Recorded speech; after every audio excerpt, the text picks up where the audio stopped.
उसके बाद भाषा को लेकर के हिंदी यानी जो हमारी मातृभाषा है, हमारा जो लैंग्वेज है, जो जो जिसकी बातें हम करते हैं, जो हम साझा करते हैं आपके साथ खबरें, वो भाषा ही गायब हो गया।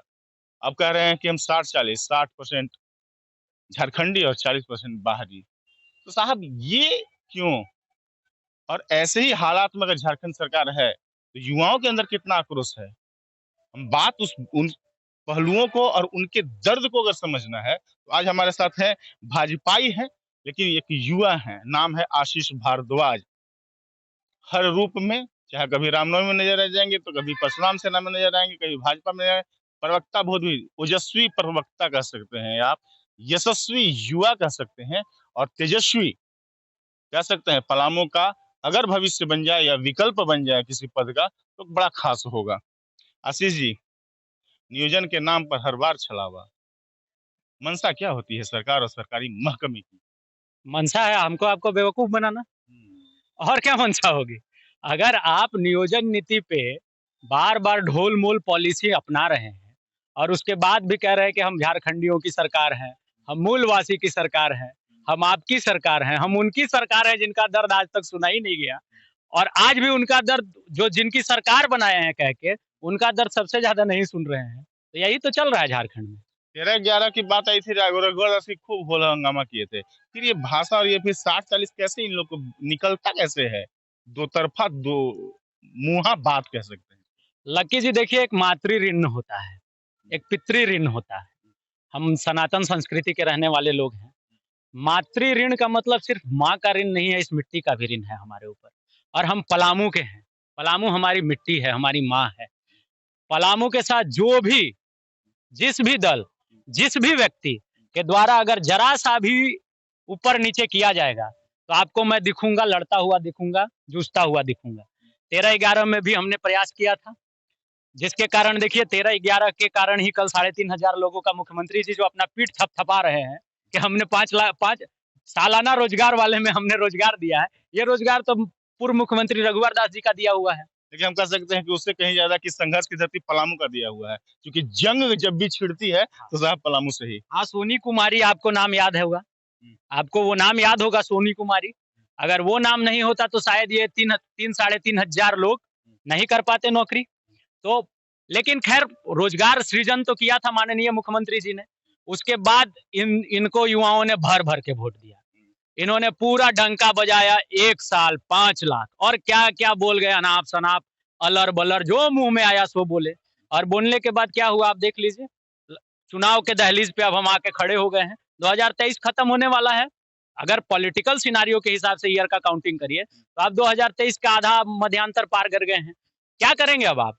करने के लिए आपके पास समय नहीं है, फिर आंख में झूल झोंकिएगा जो धूल झोंकते आए हैं। कहेंगे ना कि कोरोना काल से हाँ कहेंगे, कहेंगे। मान के चलिए कि एक अंग्रेजी का फ्रेज है, फेलियर्स हैव मेनी एक्सक्यूजेस, है ना। जिनको कुछ नहीं करना है वो खाली बतो माने बात पर बात बतौलाबाजी, बोकरादी। हाँ बतौलाबाजी कह सकते हैं। अब इसमें क्या है कि देखिए सबसे बड़ा जो लड़ाई हमने लड़ा कि भाषा आधारित नियोजन नीति नहीं होना चाहिए, और इतनी बुरी मानसिकता थी इस नियोजन नीति के पीछे कि आपको मैं बता दूं कि उनके आने से पहले मुझे मेरे घर पे टांग लिया जाता है। इसी नियोजन नीति के बाद से ये प्रक्रिया पलामू में सेट हो गया है कि माननीय मुख्यमंत्री जी आएंगे तो आशीष भारद्वाज को घर से उठा लिया जाएगा, फिर वो जाएंगे तो हमें प्रशासन छोड़ देगी मेरे घर लाके। आप लोग रह सके कि काला झंडा भी तो दिखाने के लिए तैयार हो जाते हैं, विरोध विरोध भी तो कर देते हैं। बताइए ना लक्की जी, आपसे अगर माइक हटा के पूछा जाए आप हमारे साथ शागिर्द हो जाइएगा कि नहीं?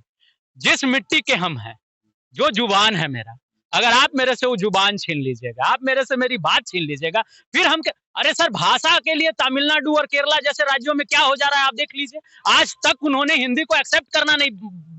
आप हिंदी में एक बात करके देखिए, सभी जानते हैं हिंदी। बंगाल की बात कर लीजिए, आप महाराष्ट्र की बात कर लीजिए, तमिलनाडु की बात, तमिल बोलने वाले लोगों की बात कर लीजिए, हिंदी सब जानते हैं लेकिन एक शब्द हिंदी में बात नहीं करते हैं। इसलिए नहीं कि उनको हिंदी एक्सेप्टेड नहीं है, इसलिए कि हिंदी मातृभाषा के ऊपर एक्सेप्टेड नहीं है। माइक हटा कर के माइक पर हम कर सकते हैं, ओपन कर सकते हैं कि सरकार की ये नीतियां युवाओं के साथ छलने का नहीं, बल्कि जिस तरह से वो प्रपंच लगा रहे हैं, प्रोपगंडा फैलाते हैं, ये निसंदेह जनता के साथ छलावा ही नहीं है। आप धूल आंख पर नहीं झोंक रहे हैं, सत्ता से यही कारण है कि बेदखल होते हैं और फिर पूछने वाला कोई नहीं होता है। और ऐसे जनप्रतिनिधियों को सोचना चाहिए, लेकिन हालात तो बिल्कुल बदतर कह सकते हैं। नियोजन नीति में आप ठगी रहे हैं, बाकी आप आलम देख लीजिए, बालू का वही हालत है। तो सरकार किस ओर आपको लगता है कि युवाओं की सोच जो आक्रोश है, सरकार किस दिशा में जा रही है और क्या इस सरकार से संतुष्टि हो पाएगी? क्योंकि झारखंड के अब 23 साल हो गए हैं। 23 साल का झारखंड, बहुत बढ़िया बात आपने कहा। 23 साल का झारखंड, छठा यूपीएससी चैलेंज, सातवां यूपीएससी चैलेंज, कैसा भाग्य है हमारा। आप सोचिए सर, हम छत्तीसगढ़ के साथ बने, हम उत्तराखंड के साथ बने, आप कंपैरिजन कर लीजिए दोनों राज्यों का, और रिच मिनरल रिसोर्स का राज्य। अगर मेरा माने आंकड़ा, अगर मैं गड़बड़ नहीं हूं तो 60 से 70% कोल का सप्लाई हम करते हैं। मैक्सिमम हेरिटेज है हमारे पास मिनरल्स का, मैक्सिमम से मैक्सिमम प्रोडक्शन की कैपेसिटी हमारे पास है। नेचुरल ब्यूटी से हम ओत प्रोत राज्य हैं। आप जहां नजर उठा के देखिए, थोड़ा सा शहरी क्षेत्रों से बाहर निकलिए, पर्यटन का 1000 स्कोप, लेकिन आप कर क्या रहे हैं? आपको करना ही कुछ नहीं है। आप नियोजन नीति से संथाली को पलामू से, कोल्हान को पलामू से, गढ़वा से लड़ाने का काम। आप यकीन नहीं मानिएगा, जब हम लोगों ने भाषा की आंदोलन करी थी, आप एक बार मेरे फेसबुक वॉल को स्क्रॉल करके देखिएगा, कोल्हान और संथाल से जितने मित्र थे, भर भर के गाली दिए हैं हम, भर भर के, कि बिहारी है, ये भोजपुरी का समर्थन कर रहा है, इसको झारखंड से पीट के भगा देंगे। माँ की गाली, बहन की गाली, भर भर के। ये सरकार की एजेंडा है ना इसके पीछे। उसको पता नहीं है कि पलामू में मगही बोली जाती है, उसको पता नहीं। उसको तो पता है कि पलामू और गढ़वा भोजपुरी पोषित जगह। अरे हम झारखंड के हैं और हमारा भी हक इस झारखंड पे उतना ही है जितना माननीय मुख्यमंत्री जी का है। 1% कम नहीं है हमारा, और उनका हमसे 1% बेसी नहीं है। तो हमारी भी कोशिश है कि झारखंड अच्छा बने। आप दीजिए ना 60-40 का है भाई, का है 60-40? हम शुरू में तो कुछ और कहे थे। अरे तो बहुत कुछ बोले थे, 5 लाख रोजगार बोले थे, इंटरमीडिएट को भत्ता, ग्रेजुएशन को फलनवा भत्ता, ऐसे कर देंगे, वैसे कर देंगे, 1 मिनट में सोना झारखंड का जो परिकल्पना है उसको पूरा कर देंगे। 4 साल बीत गए। बस सोना तो बालू है, बेच दे रहे हैं कि बिक ही नहीं रहा है, कि निर्माण बंद है। करेंगे, करे क्या? किन-किन मुद्दों को उठाएँगे युवा, किन मुद्दों पर लड़ेंगे? देखिए, बालू आज के डेट में, लक्की जी जब आपने बात छेड़ दी है, आप अपने आसपास देख लीजिए, कितने लोगों का मकान आधा निर्मित और बंद है। बरसात आने वाला है, जिसके घर में छत नहीं होगा या जो रेंट का व्यवस्था करके अपना 1-1 रुपया जोड़ के और व्यवस्था किया होगा कि अब रेंट के घर से निकल के वहां जाएंगे, उसके पास रेंट भी पे करने का भी पैसा नहीं है। ऐसी स्थिति में आपने बालू जैसा जरूरी चीज को रोक रखा है सरकार। अब जून से एनजीटी का गाइडलाइन आ जाएगा, नेशनल ग्रीन ट्रिब्यूनल का, बालू ऑटोमेटिकली रुक जाएगा। आपने तो 2 साल बर्बाद कर दिया। बालू कितनी बड़ी इंफ्रास्ट्रक्चर को और इकोसिस्टम को हार्नेस करती है। आप देख सकते हैं कि बालू से कंस्ट्रक्शन साइट, बालू से छड़, सीमेंट, आप दिहाड़ी मजदूर करने वाले, ये आप लेबर मिस्त्री, ट्रैक्टर से कितने लोगों का रोजगार चल रहा था। आपने सब कुछ बंद कर दिया। और ऐसा नहीं है कि बालू मिल नहीं रहा है। मैं आपको बता दूं, अगर आपको चाहिए होगा तो 30,000 रुपया अगर आपके पॉकेट में होगा तो 1 हाईवा बालू गिर जाएगा आपके घर में। 1 हाईवा? हाँ, 1 हाईवा बालू 30,000 रुपया में आजकल गिर रहा है, हम सुने हैं। और वैसे वैसे लोग हैं पहचान में, अगर आप कहेंगे बालू मिल रहा है सर, बालू मिल रहा है, बस आपके हमारे लिए नहीं है, क्योंकि हमारी आपकी पॉकेट नहीं है कि 2 हाईवा 60,000 का बना गिरा के फिर हम घर बनाएं। तो बालू है, लेकिन आपके हमारे लिए नहीं है। यही है। अब इसी सरकार को हमने चुना है। मुझे शर्म आती है सर एक बात को, कि मुख्यमंत्री को राजा कहते हैं, प्रधानमंत्री को हम राजा कहते हैं, और राजा अगर इतना निर्मयी और निर्मम और निर्दयी हो जाए, राज्य कैसे चलेगा सर? कहाँ से अगर उनमें दया होता, तो आज पानी की स्थिति देख रहे हैं। नगर में हाहाकार मचा हुआ है, और नगर ही नहीं, नगर से अलग हटकर गाँव में अगर आप चले जाएँ, तो बाकी कई जगह पर हम सोशल मीडिया पर देख पा रहे हैं कि गाँव में भी स्थिति गंभीर है और तकरीबन लेयर नीचे चला गया है, बोरिंग हो रहा है, फेल हो जा रहे हैं। 3-4 साल, 5 साल पहले किए हुए बोरिंग फेल है। देखिए रेड़मा, अभी हम अपने अगर डाल्टनगंज की बात करें तो रेड़मा जैसा जगह, जहां आज तक पानी सूखने की शिकायत नहीं हुई, 10 ऐसे हम नाम गिना के आपको बता देंगे, 10 ऐसे लोग हैं जिनका बंद हो चुका है, सूख चुका है। ऐसी स्थिति में मैं आपको एक बात बता रहा हूं। मैंने माननीय मंत्री महोदय मिथिलेश ठाकुर जी, जो कि हमारे झारखंड के हैं, हमारे गढ़वा के हैं, पलामू के रहने वाले हैं, मैंने उनको एक चिट्ठी दिया था जब ये ज्वाइन किए थे, क्योंकि इनसे आकांक्षाएं थी हमारी, ये हमारे लोकल हैं, ये हमारी दर्द को समझेंगे। मैंने चिट्ठी दिया था। देखिए, सबसे बढ़िया बात है लक्की जी कि डाल्टनगंज एक ऐसा शहर है जो दोनों तरफ से नदियों से पोषित है। एक तरफ से कोयल है, एक तरफ से अमानत है, दो संगम वाली शहर है, और इसके बावजूद भी हम पानी की समस्या में हैं। मैंने कहा था कि तटबंधी करके अगर आप बराज बना देते हैं और उसमें एक बढ़िया टंकी व्यवस्था करके, तो शहर पानी पानी हो जाता है। नियर बाई जहाँ जहाँ नदियां हैं वहां आपको जलापूर्ति की व्यवस्था करनी चाहिए, क्योंकि आप पीएचडी मंत्री हैं। हमने प्रयास किया था, हमने माननीय मुख्यमंत्री जी को भी मंत्री जी को भी चिट्ठी लिखा था, पर अभी देखिए 3 साल बीत गए, इग्नोरेंस मेरे पास है, आपको मैं व्हाट्सएप कर दूंगा चिट्ठी में। मैंने सारे समस्या के साथ समाधान का जिक्र करते हुए, जो मेरे पटल पे आया, जो मुझे समझ में आया कि पलामुआइट्स होने के नाते मैं उनको क्या क्या दे सकता हूँ, मैंने उनको समाधान के साथ, पर आरोप प्रत्यारोप की चिट्ठी नहीं लिखी थी। मैंने बताया कि तकलीफ ये है और समाधान ये हो सकता है, और बाकी आपके पास टेक्नोलॉजी है, स्पेशल लोग हैं। युवा होने के नाते विचारधाराओं से अलग होकर के दोषी किसे मानता है पलामू का युवा?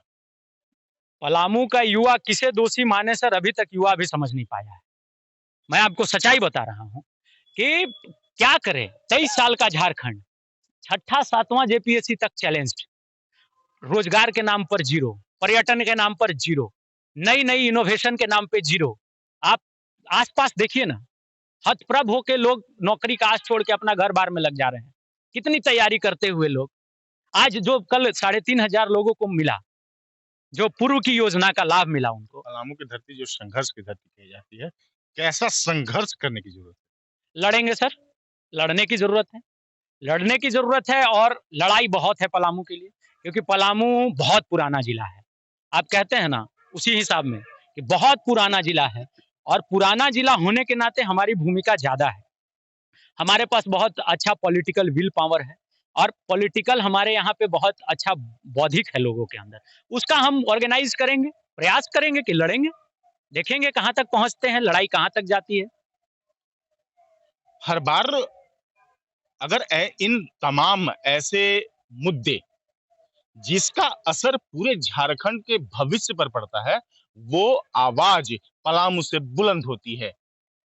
और ये जो युवा चेहरे हैं, ये मान रहे हैं कि हम पॉलिटिकल अगर मजबूत हैं, हमारे पास बौद्धिक क्षमता वाले लोग हैं, हमारे पास मानसिक क्षमता वाले लोग हैं, हमारे पास बुद्धिजीवी हैं, लेकिन आखिरकार वही पॉलिटिकल में आकर के इतने अक्षम कैसे हो जाते हैं कि हमारे साथ छलावा होते आता है, हम ठगे जाते हैं और वो मुंह बाए खड़े नजर आते हैं। कहते हैं ना कि कहीं ना कहीं इसका असर होता है, और बार बार जो हम बातें कहते हैं हर युवाओं की बातों में हमें एक चीज नजर आती है, कि राजनीतिक इच्छा शक्ति का घोर अभाव। और इसे सुधारने के लिए कहीं ना कहीं हर किसी को सोचना है, क्योंकि आशीष भारद्वाज के बातों में एक सच्चाई है, जो सच्चाई हमारे आने वाले पीढ़ी के लिए, आने वाले वक्त के लिए अगर आज चिंतन और मंथन नहीं करेंगे तो जरूर चिंतनीय बन जाएगा। सहयोग कृष्णा के साथ एपी लकी का नमस्कार।